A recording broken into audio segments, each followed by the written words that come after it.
Bienvenidos a Encuentro con la Historia, la Antropología y la Arqueología.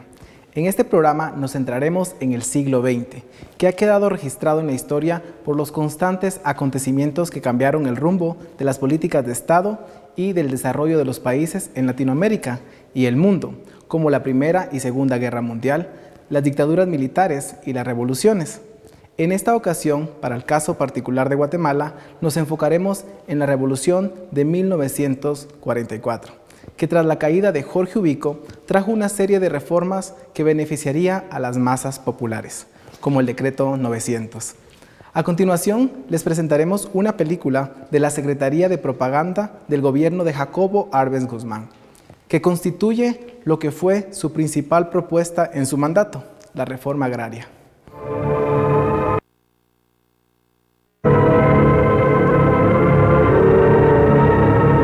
Montañas, cañadas y dilatados valles se extienden hasta los confines del territorio nacional. Todas esas tierras pertenecen a ricos propietarios que desde la época colonial han estado explotando al campesino, a quien han convertido casi en esclavo.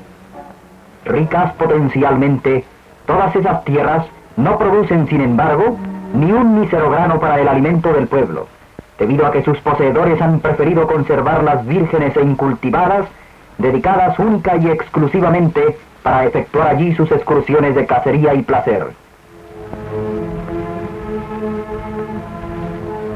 ¿Cuánto no podrían producir, no obstante, esas extensiones para la alimentación del pueblo guatemalteco si los propietarios, con criterio patriótico, se hubieran decidido a explotarlas convenientemente? ¿Cuánta riqueza desaprovechada allí, en esas hondonadas y en esas planicies que están pidiendo el esfuerzo del músculo vigoroso para producir? Consecuencia natural del antipatriótico abandono de las tierras son estos ranchos pajizos que más parecen pocilgas que albergues para personas, en los cuales los humildes habitantes del campo tienen que pasar la vida para la cual fueron predestinados. El señor latifundista nunca se ha preocupado de mejorar, ya no digamos transformar del todo, esas primitivas construcciones.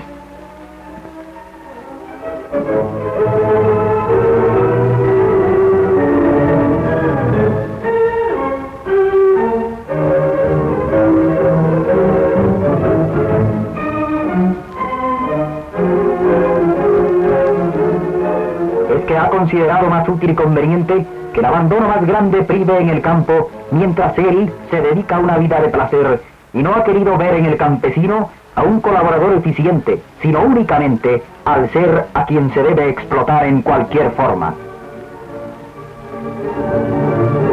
Viviendo esa vida, es natural que la miseria impere entre esos hombres, a quienes les es dado contemplar solamente cómo los patronos se divierten aquí y allá sin acordarse de ellos.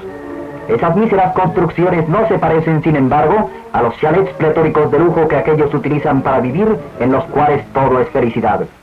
Pero todo tiene su término en esta vida. Un rayo de esperanza surge para esos hombres con la Revolución de Octubre, que les ofrece paz y bienestar.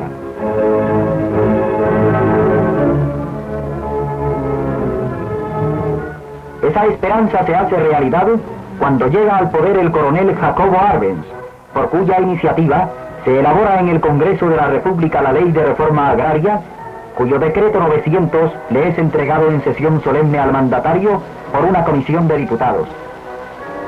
Esa ley encierra en su articulado el destino de la patria a la que librará del monopolismo feudal.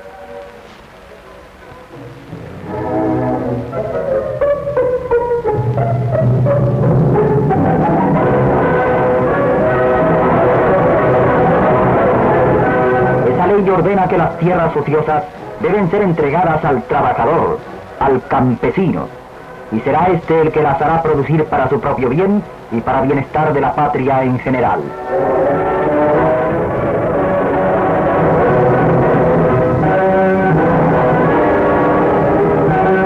La alegría por la creación de esa ley llega a los campos, y como un mandato de esta, comienzan a formarse los comités agrarios locales, que serán los encargados en el porvenir de la repartición de las tierras. Se efectúan mitines en plazas y vías públicas para instruir a las mayorías acerca del decreto 900.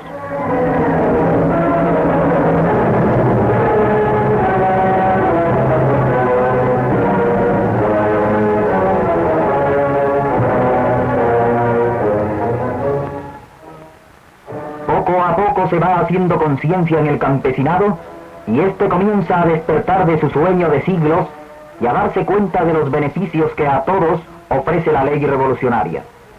El horizonte del campesino guatemalteco, antes tan oscuro, se ha llenado ahora de refulgente luz. La buena nueva continúa propagándose en campos, aldeas y caseríos, llevada por los propios campesinos a quienes favorecerá. En los ojos brilla una esperanza, y esa esperanza surge también en la sonrisa.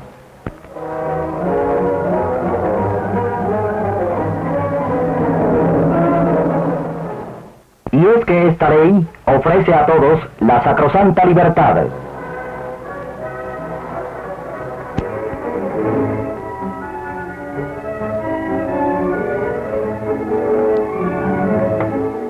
El ofrecimiento se está haciendo patente, y los campesinos, hasta hace poco explotados por los propietarios de la tierra, por lo cual se han mostrado incrédulos y huraños al principio, sonríen entusiasmados ante la efectiva realización de uno de los puntos del programa de gobierno del presidente Arbenz. Entra en funciones el Departamento Agrario Nacional, cuyos dirigentes se hacen presentes ante los trabajadores que esperan ansiosos la llegada de ellos para recibir los lotes de la finca que ha sido denunciada. Y de acuerdo con la ley, se procede a sortear las parcelas en que se ha dividido la propiedad hasta hoy inexplotada.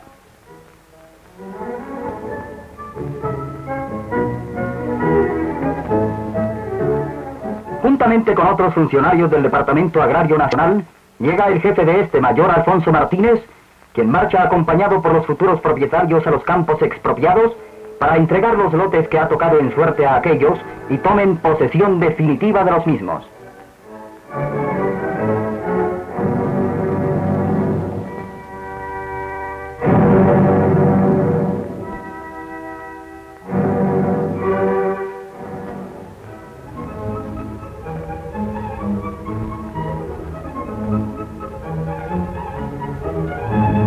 Al propio tiempo que la entrega de las tierras se les ofrece de parte del Director General de Agricultura y en nombre del Ministerio del Ramo toda la cooperación necesaria para el cultivo. Esa oferta encierra desde la dirección técnica hasta el detalle más insignificante que el parcelario requiera para el logro de sus afanes.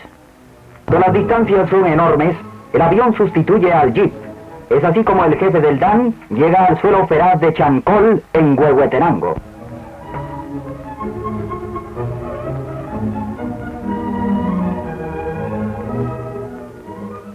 Chancol se encuentra en una extensa llanura fecunda de riquezas que está esperando al hombre desde hace siglos para producir.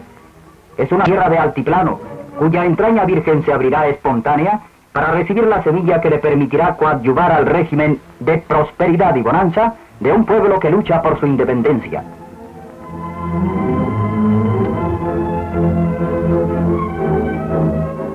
El pacto de esa independencia entre el hombre y la tierra queda sellado ahora en el estrecho abrazo que se dan el presidente del Comité Agrario Local y el jefe del DAN.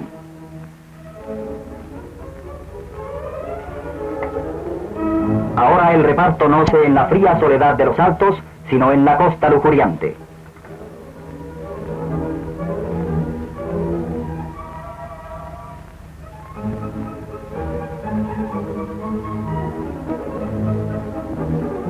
Aquí también como allá, la tierra permanece improductiva mientras el campesino se muere de hambre, abatido por la miseria física y moral. Aquí también el laborante anhela la tierra para cultivarla y salir de esta manera del atraso en que ha vivido durante tantos años. Con esta esperanza, hombres compenetrados de la lucha por su propio destino acuden llenos de responsabilidad a que se les entreguen las tierras.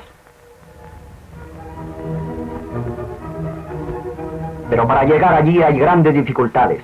Ríos, baches, hoyos, zanjas deben salvarse. Y todo se deja atrás en esa marcha incontenible de la ley de reforma agraria que significa liberación.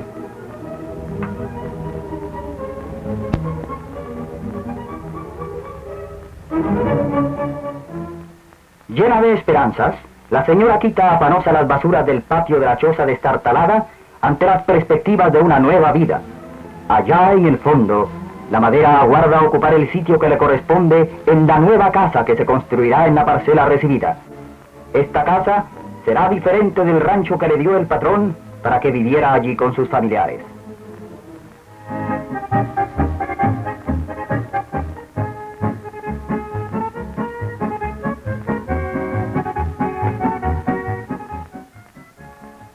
finca Concepción es una de las más importantes propiedades del Estado. Importante por su extensión territorial y por la variedad de sus cultivos, entre los que se cuenta la caña de azúcar. Concepción fue denunciada por sus trabajadores, a quienes vemos aquí desfilar en dirección a la Casa del Pueblo, en donde recibirán del Departamento Agrario Nacional los títulos que los acrediten como usufructuarios vitalicios de esas tierras. En alegre camaradería van los campesinos con los alumnos de las escuelas, con las autoridades agrarias y departamentales y con el pueblo en general, mientras la banda de música local ameniza la marcha jubilosa hacia la meta de sus aspiraciones.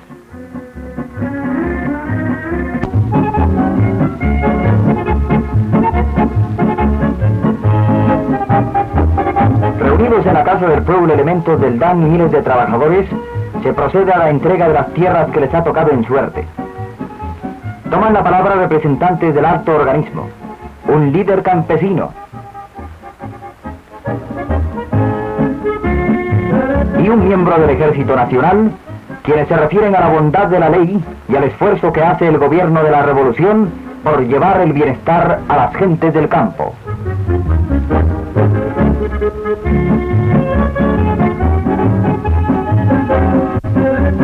La ley de reforma agraria, sin el respaldo económico indispensable para hacer producir la tierra, no habría llenado empero su cometido a satisfacción.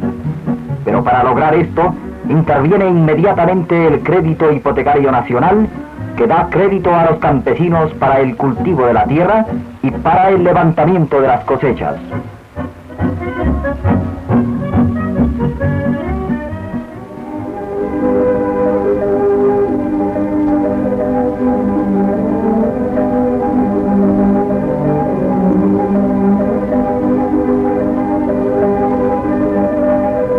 Con esto, el panorama del país comienza a cambiar. Ya no vemos aquí las inmensas llanuras de Chancol o las montañas cerradas de la costa. Ante nuestros asombrados ojos surgen grandes plantíos de maíz, cuyos granos se convertirán en alimento del pueblo. Grandes plantíos de trigo, que irá a mover los molinos que se establecerán con el tiempo. Extensiones de arroz y cuantos cereales propios de la región, y también algodón, para la industrialización que se propone el gobierno del coronel Arbenz como digno complemento de la ley de reforma agraria.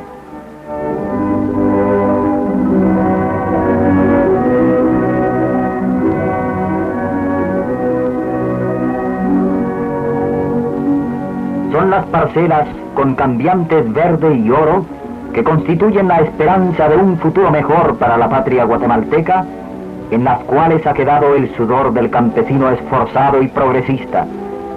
Ha habido en ellas días de sol y de lluvia, noches de luna, horas todas durante las cuales el trabajador ha dejado allí sus más grandes energías físicas. Y hay en las mismas algo así como un himno de gloria que se escuchará hasta en el más lejano porvenir.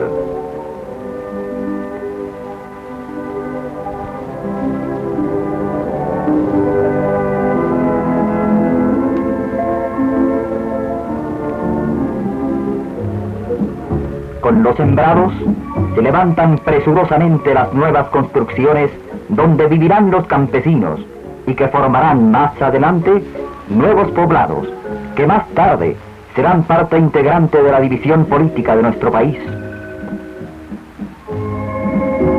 La felicidad llega así a todos los pobladores del campo. Esa felicidad se deja ver en la amplia sonrisa de los niños, para quienes surge una esperanza en sus vidas antes abandonadas. En las sonrisas de los parcelarios que son ya propietarios de las tierras.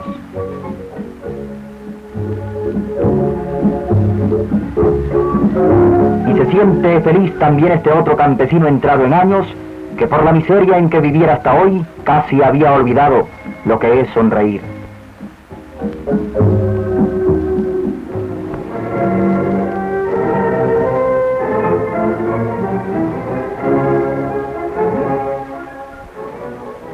A la distribución de la tierra entre el campesinado ha seguido la creación del Banco Nacional Agrario, que de hoy en adelante será el encargado de ayudar a los trabajadores en el cultivo de la tierra y el levantamiento de las cosechas. Es así como en el 9º aniversario de la Revolución de Octubre, y como un homenaje a la misma, se inaugura esta institución con la presencia de los más altos funcionarios que han coadyuvado a la transformación del agro guatemalteco.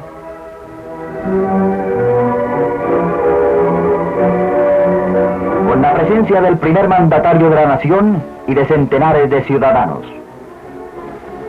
En el acto de inauguración tomaron la palabra diferentes personalidades, quienes dan a conocer la importancia efectiva de la ley de reforma agraria y lo que significa para la transformación económica del país.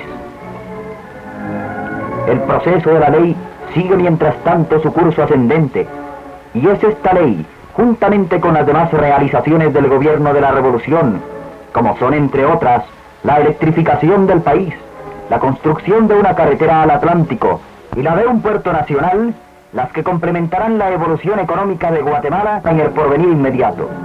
Guatemala camina victoriosa hacia un futuro de paz, de libertad y de progreso.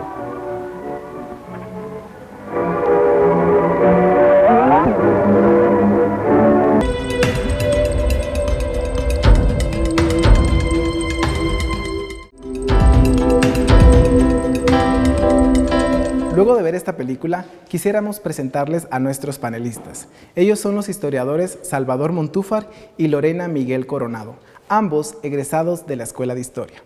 Ellos se han dedicado por años a la docencia en diferentes instituciones educativas del país, así como en varias facultades de la Universidad de San Carlos de Guatemala. La licenciada Lorena Miguel ha formado parte de proyectos interdisciplinarios que se han encargado de investigar temas como los procesos de industrialización en Guatemala, principalmente aquellos emprendidos en el gobierno de Jacobo Arbenz Guzmán, que va del año de 1951 a 1954. Por su parte, el licenciado Salvador Montúfar ha contribuido en temas como los pueblos originarios y el fenómeno anticomunista en Guatemala. Además, es cofundador de la plataforma digital Historia GT, que contribuyó a la formación y difusión de la historia de Guatemala. Les extendemos una cordial invitación y bienvenida a nuestros panelistas y al moderador, el doctor Edgar Varillas. Queridos amigos, queridas amigas, estamos de nuevo en su programa Encuentro con la Historia, la Antropología y la Arqueología. En esta ocasión comentaremos la película sobre la reforma agraria, ese proceso que se llevó a cabo durante el gobierno de Jacobo Arbenz Guzmán. En esta ocasión contamos con los compañeros historiadores Lorena Miguel Coronado y Salvador Montúfar, a quien damos la bienvenida. Salvador, Lorena han trabajado sobre diversos temas de la historia de Guatemala, la historia centroamericana y la historia universal, y en particular ahora queremos platicar sobre la Revolución de Octubre. ¿Por qué es importante hablar de la Revolución de Octubre? A veces podrá pensar bueno, que es un tema muy trillado, que es un tema muy conocido, pero este programa queremos que llegue a todo el público, de tal forma que vamos a tratar de ser muy didácticos en ese sentido, y la experiencia docente de los colegas nos van a ayudar en ese propósito. Así es que comenzaría precisamente preguntando, ¿qué es la Revolución de Octubre? Muy buenas tardes. Esta es una pregunta fundamental, creo, para empezar el programa, y agradecemos por la invitación, por cierto. Resulta que la Revolución de Octubre tiene que ser vista como un fenómeno único, sui generis para la historia de Guatemala. Ni antes ni ahora ha habido algo parecido. Y ya solo desde ese punto de vista creo que vale la pena que lo estudiemos. Justamente este año arribaremos a los 75 años de este acontecimiento. Por lo tanto, solo desde esa perspectiva ya es necesario investigarla. En segundo lugar, creemos también que es interesante cómo las nuevas generaciones se distancian cada vez más de esos temas, y por lo tanto creemos que vale la pena el estudio. La Revolución de Octubre creo que no se puede definir como nada más un hecho aislado, como un hecho ocurrido allá en el 20 de octubre del 44, sino que es todo un proceso. Desde la perspectiva histórica, creo yo que hay dos elementos que hay que señalar para hablar de la Revolución de Octubre y qué fue. El primero es el que han manejado ya historiadores que lo han señalado como Sergio Tischler, porque habla de rupturas. La Revolución de Octubre va a ser una ruptura de un régimen, de un sistema que imperaba para esa época, y ahí empezamos, ¿no? La revolución entonces sería lo primero, un rompimiento abrupto de un sistema que para esa época del año 44 ya era obsoleto, ya era caduco, un sistema que se ha denominado de diferentes maneras, ¿no? Es el oligárquico, el sistema cafetalero, el sistema liberal oligárquico, de diferentes formas. Y ese sistema llega a su fin con la Revolución de Octubre.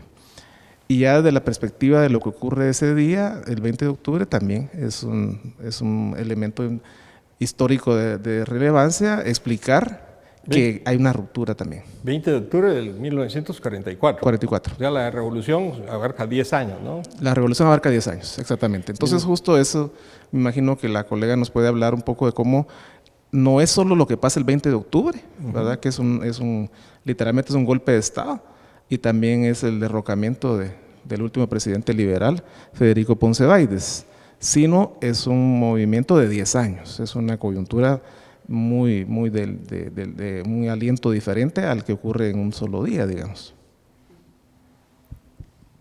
Buenas tardes, muchas gracias por la invitación y poder compartir parte de lo que hacemos y parte también de la historia de Guatemala, especialmente este periodo, que es un periodo bastante sensible, que nos demanda repensarnos como Guatemala y a mantener viva esa memoria. ¿Y cómo se mantiene viva? Estudiando parte de esa historia. Entonces, ¿qué significa el 20 de octubre? El 20 de octubre, como decía Salvador, es la ruptura de todo ese cúmulo de cosas que se vinieron acumulando desde los periodos anteriores, principalmente con la última dictadura cafetalera, que fue la de Jorge Ubico, y que ese movimiento aglutinó tanto a maestros como también a la clase obrera urbana, porque fue un movimiento urbano, y que posteriormente se agrupan, como el mismo Galich dice, parafraseándolo acá, de que de tanto pánico pasaron al ataque. A ver, una aclaración. A ver. Salvador habla de la caída de Ponce Báides y Lorena nos habla de la caída de Jorge Ubico. A ver, explíquenos esto, por favor, para que todos estemos perfectamente entendidos. Sí, claro. Ubico gobierna Guatemala de 1931 a 1944, específicamente al mes de junio, que es cuando, debido a las diversas demandas de la población, que después de tenerle tanto miedo a esa férrea dictadura que significó el cierre de espacios políticos de participación y la persecución de mucha de esa gente y otros que se fueron al exilio. Entonces, esos movimientos comienzan a tener más ebullición, principalmente con los estudiantes y los maestros. Y eso llega a su punto culminante en el mes de junio, que es cuando hay manifestaciones y finalmente está la renuncia del dictador Jorge Ubico. Y entonces, posteriormente a esto, se creyó que la situación iba a mejorarse, pero no así con la llegada del primer designado de ese momento, que era Federico Ponce Báides. Entonces, Federico Ponce Báides gobierna Guatemala de junio de 1944 al 20 de octubre, que es el que finalmente se le da ese golpe de Estado, con el movimiento ya donde se le integra ese tercer elemento, que es el gobierno, que es el ejército, pero no el ejército de ahora, sino que el ejército revolucionario, que tuvo una preparación humanista, ese ejército encabezado por Jacobo Arbenz Guzmán, también por Paz Tejada. Entonces estamos hablando de un ejército distinto, que se une con las demandas de los universitarios, de la clase obrera urbana guatemalteca, que posteriormente viene a dar al traste con la dictadura, precisamente esa madrugada del 20 de octubre de 1944. A ver, entonces hay 14 años de la última dictadura cafetalera, liberal, y luego unos meses que es una prolongación de la dictadura ubiquista, prácticamente las mismas personas, los mismos funcionarios, hasta el 20 de octubre, que es donde se toma el poder por parte de los maestros, de los estudiantes, del ejército. Ajá, sí. Y esto ya posteriormente se reúne la Junta Revolucionaria integrada por Jacobo Arbenz Guzmán, Francisco Javier Arana y Jorge Toriello, que fue el civil. Entonces, esta Junta Revolucionaria convoca a elecciones, pero primero se prepara todo el andamiaje jurídico para convocar a una Asamblea Nacional Constituyente, que es la que redacta la nueva Constitución, que es una de las constituciones más modernas para Guatemala y que es incluso mucho más novedosa que la de 1985, podría considerarse así. No sé qué opina Salvador Montúfar. Sí, muchas gracias. Creo que sí, estamos de acuerdo en que la revolución trajo muchos cambios. Por algo es una revolución. Recordemos el concepto, no es solo un golpe de Estado, no es solo un cambiar de gobernantes. Eso ya había una tradición. Los liberales lo habían hecho muchas veces, designaban, golpeaban, derrocaban. Eso no es una revolución. Hay un filme de propaganda de Arbenz que precisamente dice que la revolución comienza cuando se disparó el último tiro, ¿ya? Porque cuando terminan las balas es donde comienzan las transformaciones, ¿no? Sí, es una buena metáfora, ¿verdad? Porque el haber desplazado a Federico Ponce de Baides no garantizaba nada. Simplemente podía haber sido otro recambio más y no, ¿verdad? Tanto Arbenz como Arévalo estaban conscientes que vivían en una época de cambios muy profundos y lo insistían. Teóricamente muchas veces lo decían, ¿no? Que no era solo el golpe de Estado lo que estaba viviendo Guatemala, sino que era una verdadera reforma, una revolución total, que estaban transformándose las bases históricas, económicas, sociales del país y estaban muy conscientes de ello. ¿Cuánto tiempo duró la Junta Revolucionaria en el poder?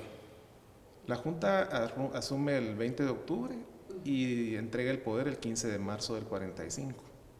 Al primer presidente electo, Juan José Arévalo, exactamente. Y digamos, dentro de las principales ejecutorias de la Junta Revolucionaria, ¿cuáles podríamos mencionar?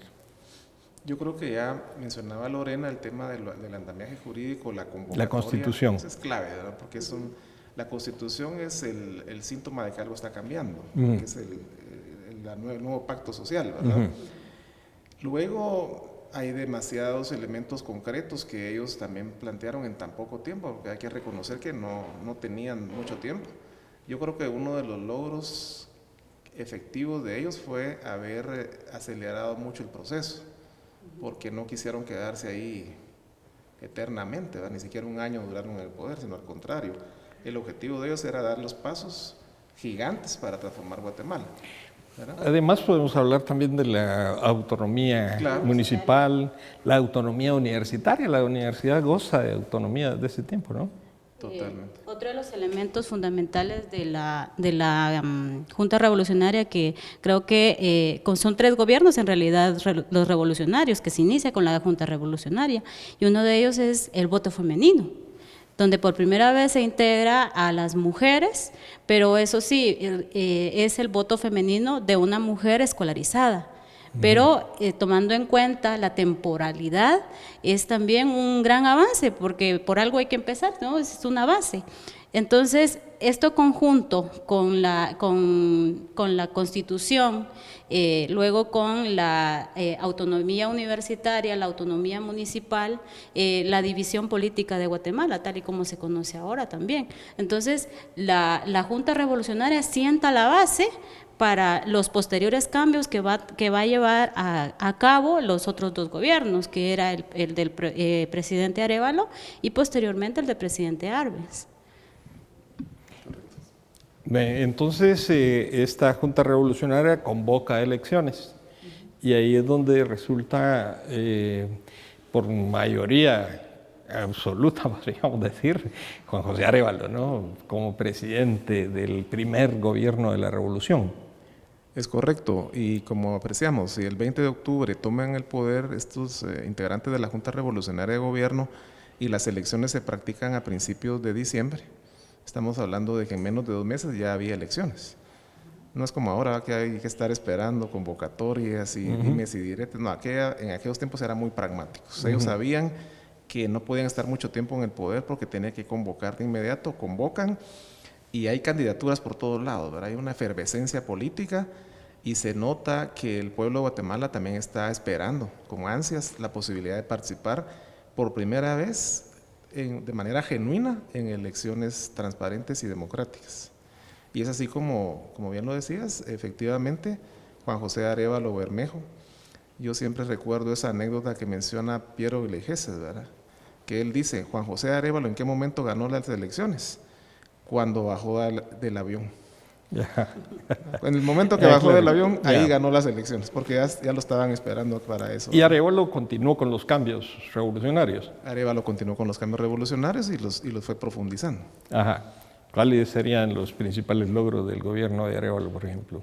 Vamos a compartir esa respuesta, creo, porque son muchos y son 6 años que le permiten a él esa dinámica, ¿verdad? 6 años es un tiempo considerable y él, como siempre lo hemos dicho, él como buen maestro que era, se fija mucho en el tema educativo, le pone un especial interés al tema educativo, ¿verdad? Entonces, grandes logros de él a la Comisión Nacional de Alfabetización. Él sabe que el país no puede hacer una revolución social si el 10% de la población nada más sabe leer y escribir. Entonces hay que transformar todo, ¿no? Entonces, primero, el Comité Nacional de Alfabetización, luego el apoyo a la construcción de escuelas rurales, el apoyo a las escuelas normales, ¿verdad? Para formar maestros en todo el país, no solo en algunos cuantos lugares que había en aquel momento. Y obviamente creemos que ese modelo estrella que hizo, ¿verdad?, de las escuelas tipo federación, donde se notó que tenía una gran visión como educador, porque planteó algo bien novedoso y que algunas de las escuelas todavía están funcionando, no como él esperaba, pero sí la idea básica de la educación creo que es fundamental en su gobierno. Ajá, ¿y qué más tenemos, Lorena? Otro de los aspectos fundamentales es el Código de Trabajo. Por primera vez se establece, se lleva a la mesa la regulación de las jornadas de trabajo, considerando que hasta 1944 había funcionado la ley contra la vagancia y también el reglamento de jornaleros. Entonces estamos hablando de que ya se establece la cuestión de las 8 horas de trabajo. Y eso fue muy bien recibido por las empresas monopólicas que estaban establecidas en Guatemala y también por la rancia oligarquía que siempre han mantenido el poder. Entonces, decirle de que a este trabajador que anteriormente no tenía derechos, ahora ya tiene derechos a una indemnización, entonces eso es un logro revolucionario también. También está la seguridad social.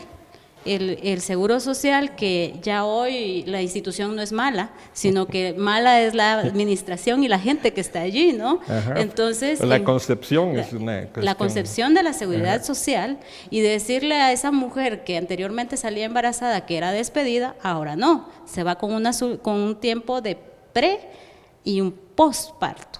Y además de eso se le va a pagar esa maternidad que va a estar y que va a estar a la par del hijo, ¿no? Entonces, eso es en sí en donde ya la revolución se va consolidando. Y además de esto tenemos otras situaciones como la creación del INFOP, el Instituto de Fomento de Producción Agrícola. Entonces, que posteriormente ya para el gobierno de Arbenz esto va a ser mucho más, se le va a dar más autonomía y se le va a fortalecer más. Entonces estamos hablando de cambios fundamentales, claro, y de la transformación de Guatemala ya como tal y modernizándola. Bueno, a su momento, pero modernizándola, claro, ¿no? Claro. Los pasos se estaban dando. Bueno, pues hemos visto cómo la Junta Revolucionaria comienza unos cambios y luego el gobierno de Juan José Arévalo los profundiza.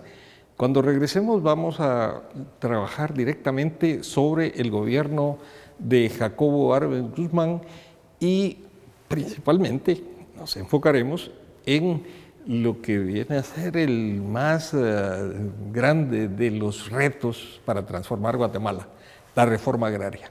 Ya volvemos.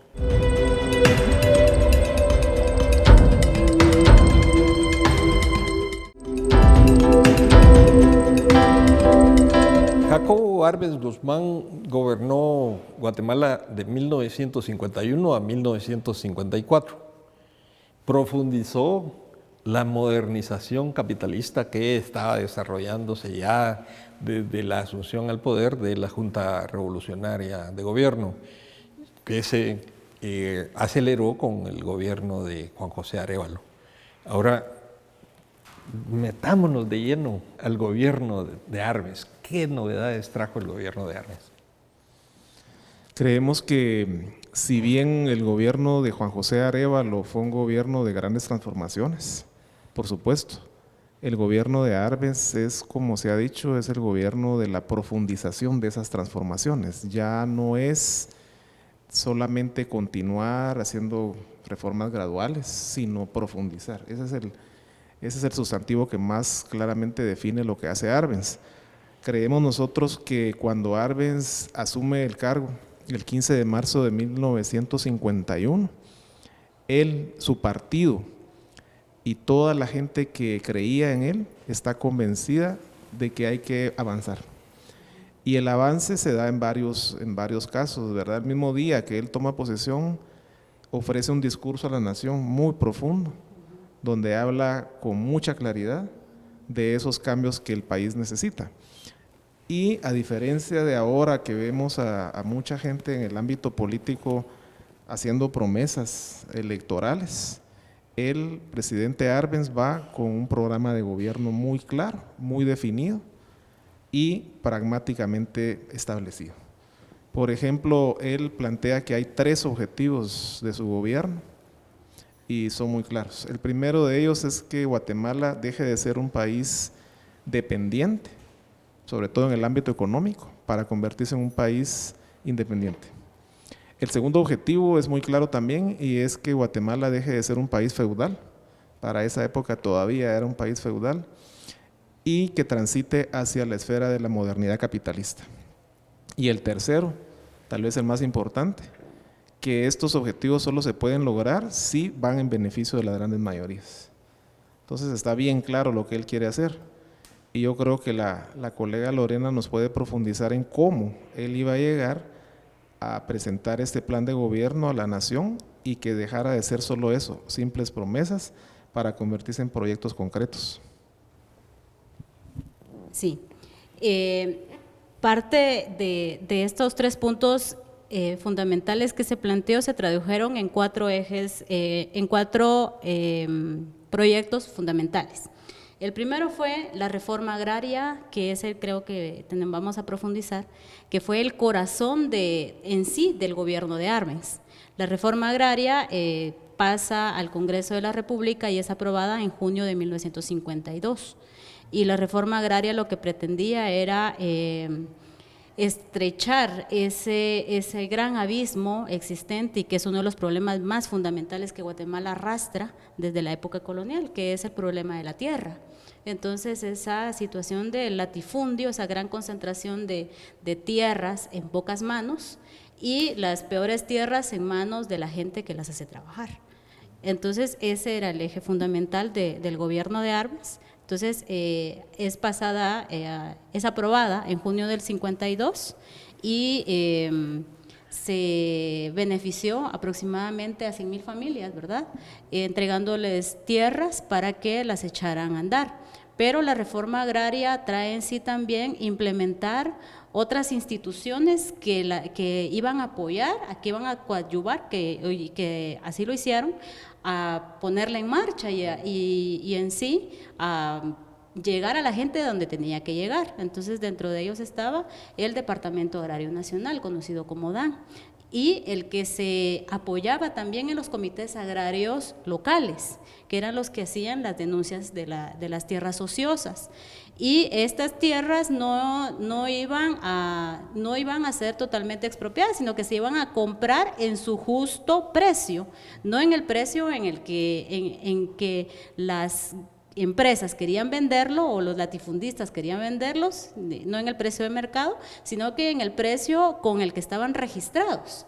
Entonces era ahí donde estaba donde ya no les gustó, y entonces eso lógicamente hizo que se fueran profundizando más esas contradicciones, aparte de problemas que habían, ya problemas que se arrastraban en el campo desde hacía casi siglos.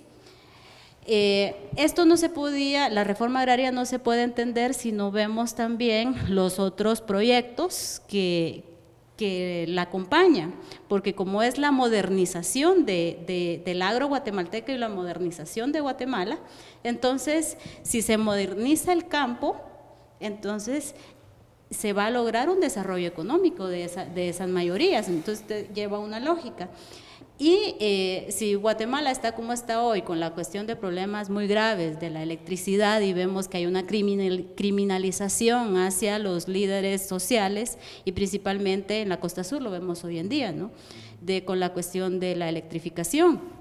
Entonces, en ese momento también era la empresa eléctrica, la Bonansher era una subsidiaria de una empresa norteamericana. Entonces, había que crear una empresa nacional de electrificación, y eso se iba a hacer por medio de la hidroeléctrica Jurún-Marinalá, que utilizaba el lago de Amatitlán como embalse y el río Jurún y el río Marinalá para echarla a andar. Y hasta hoy en día funciona. Y entonces lo que se pretendió en ese momento era traer electrificación a la zona industrial, que está ubicada hoy sobre la avenida, lo que hoy es la avenida Petapa, en ese momento el Camino Viejo hacia Petapa, que es donde hasta hoy en día funciona una zona industrial, ¿no? Muy, muy clara. Y además de esto, dar electrificación doméstica a los municipios, a los departamentos de Zacatepeques, la parte sur del departamento de Guatemala y parte de Escuintla, a un justo precio. Entonces, ahí estamos viendo que se está creando esa industrialización. Luego de la hidroeléctrica también se plantea la carretera al Atlántico, tomando en cuenta de que era uno de los monopolios que tenía en sus manos también la IRCA con los ferrocarriles, y entonces que cobraba por el transporte de los productos precios onerosos. Entonces, si hay una empresa ferrocarrilera que pone los precios que a ellos les da la gana, entonces ¿por qué no tener una carretera nacional? Entonces se emprende otro de los proyectos más ambiciosos, que fue la carretera al Atlántico. Y esa carretera al Atlántico, pues bueno, inició a construirse. Se construyó gran parte de la apertura de caminos, la voladura de montaña, comprar las estructuras para los puentes. Ya cuando llegan los gobiernos contrarrevolucionarios, tenían la mesa puesta. Entonces ya el trabajo más fuerte estaba hecho. Entonces ellos vienen a culminar, y se culmina finalmente en 1959. Y esto también lo que pretendía era abaratar los precios del traslado de los productos del interior del país hacia la ciudad de Guatemala. El otro proyecto es el puerto, y el puerto nacional, el puerto Santo Tomás. Entonces es un puerto de origen colonial, pero ¿quién monopolizaba la entrada también de los productos acá por medio del puerto? Era Puerto Barrios, y era la United Fruit Company, la empresa frutera. Entonces, estamos viendo de que hasta hoy en día seguimos siendo un país ocupado. En ese momento era mucho más agudo, pero todo esto era con el fin de modernizar Guatemala. Pero aparte de eso, era cómo crear ese mercado nacional. Ya los campesinos tienen tierras, había que echarlas a andar también, había que acompañarlos en el proceso de tecnificación, para eso estaba el Infop, había que comprar las semillas, comprar herramientas, y el trasladar esa producción y crear ese mercado interno. ¿Y dónde se guardaban esos productos? Había que traerlos a la ciudad para comercializarlos, y para eso estaban los silos, ¿no? Entonces, es ver un proyecto capitalista mucho más amplio para la modernización del país. Estamos viendo logros bastante significativos, ¿no? Ahora, la película es una película de propaganda sobre la reforma agraria, pero es bastante agresiva, ¿no? Es muy crítica sobre algunos aspectos de la realidad del agro en Guatemala. Es correcto. Yo creo que sin lugar a dudas eso de ámbito crítico es de tomar muy en cuenta en esa película. Porque no se trata nada más de contar que van a hacer la reforma agraria, que van a distribuir la tierra, sino se van con una teoría así bien aguda de por qué está la situación de Guatemala así. Y señalan a los latifundistas, a los grandes finqueros, los señalan de ser unos grandes explotadores, por ejemplo. Y no se andan con miramientos, sino de una vez van, muy agudos.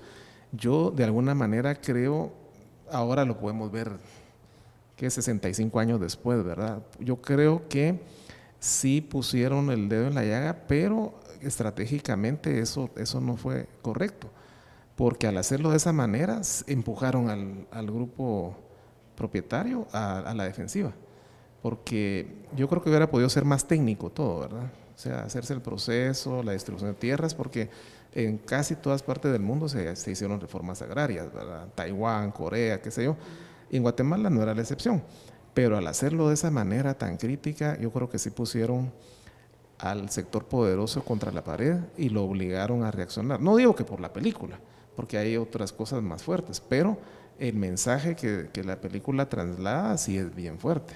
Para esa época, imaginémonos cómo pudo haberse sentido ofendida la clase tradicional cafetalera, por ejemplo, los grandes latifundistas, cuando se les señala de ser explotadores y todo eso, porque pues directamente, ¿no? Esa película circuló por todos lados y se vieron señalados, y creo que sí no les pareció para nada la idea. Y el señalamiento hacia los campesinos, ¿no? Es decir, la reforma agraria se va a hacer para mejorar las condiciones de vida de los campesinos. Eso es fundamental. Y obviamente le están dando algo fundamental de la revolución, que era el sujeto social, el campesino. Ahí está clarísimo en la película, ¿no? Porque están hablando no solo de que se va a distribuir la tierra, sino quién va a ser el beneficiado. Y ahí se mira la alegría de la gente, cómo se reúnen en los comités locales y la gente feliz de que lleguen las autoridades de aquí de la ciudad, los están recibiendo muy bien. Y obviamente esa parte sí es clara, porque hay gente que va a recibir esos beneficios, ¿verdad? Ahora, el puerto Santo Tomás de Castilla, la carretera del Atlántico, la presa Jurumarinalá, la reforma agraria para las tierras ociosas, y hay estas víctimas, pongámoslo así entre comillas, son las grandes empresas estadounidenses. También. ¿Cómo reaccionó Estados Unidos ante estos cambios que estaban ocurriendo en Guatemala? Yo creo que Estados Unidos no se esperaba esos cambios, porque ellos habían tenido muy buenos negocios y muy buen trato con todos los presidentes anteriores. Y entonces vivieron una luna de miel, ¿verdad? Que va desde la época de Estrada Cabrera en adelante. Bueno, desde antes, ya con algunos negocios a finales del siglo XIX. Y simplemente ellos sabían que tenían la sartén por el mango. Las grandes industrias, las grandes empresas estadounidenses estaban muy bien posicionadas acá. Se les habían dado una serie de dádivas, concesiones y todo, y pensaron que la revolución iba a ser algo que simplemente iba a cambiar el modelo político y todo, pero que no se iban a meter con ellos, ¿verdad? Ahora, cuando ya las palabras de Arbenz en el discurso del 15 de marzo del 51 está hablando de la independencia económica, ya no solo es de discurso, sino es vamos a ejecutarlo, y como bien lo decía Lorena, es con el modelo capitalista de competencia. Porque muchas veces recordemos que se le señala a Arbenz la clásica consabida del comunismo, pero el capitalismo de competencia es lo que está haciendo él, ¿verdad? Es un mensaje claro. Si el puerto está detentado en manos de los estadounidenses, vía la IRCA, ¿qué hacemos? Competir con ellos, con otro puerto. Si el monopolio es por la vía de las líneas férreas, hagamos una carretera. Si el monopolio está en manos de ellos con la electricidad, hagámosles una hidroeléctrica nacional. Es decir, no se sale del modelo capitalista. Y a pesar de eso, Estados Unidos, el gobierno de Estados Unidos no lo ve así.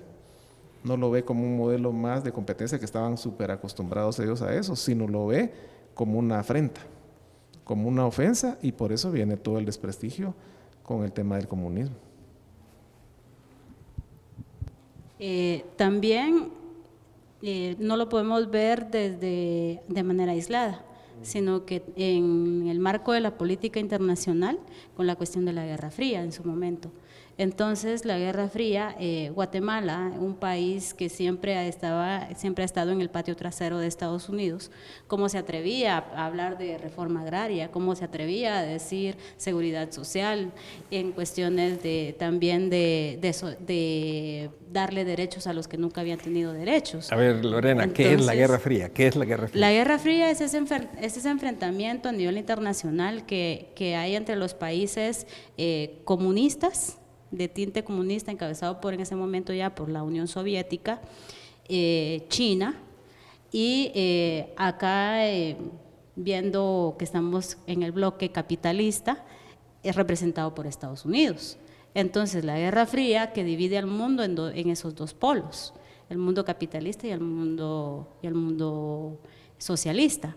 Entonces, estas acciones que son bien capitalistas que estaba emprendiendo el gobierno de Arbenz, solo que con un tinte social, entonces fue tildado de comunista. Y entonces la reacción fue bastante fuerte, tanto así que Guatemala se convirtió con el plan piloto para América Latina de demostrar de que si se atrevían a pensar de una manera social, la situación iba a ser de que la invasión, el derrocamiento del presidente Arbenz y de una manera bastante inhumana, ¿no? Porque la forma en que es sacado de la presidencia, que es derrocado, obligado a renunciar, y también instaurar en Guatemala desde 1954 ese largo periodo casi oscurantista que llega de 1960 al 96 con ese largo conflicto armado interno, que en realidad fue una guerra, ¿no? Entonces, cómo esa ruptura que hay en el 54 cambió el destino de Guatemala. Y hasta hoy en día seguimos arrastrando parte de esas consecuencias. 1951 a 1954 quiere decir que solo la mitad del periodo que debió haber tenido el gobierno de Jacobo Arbenz Guzmán duró, ¿no?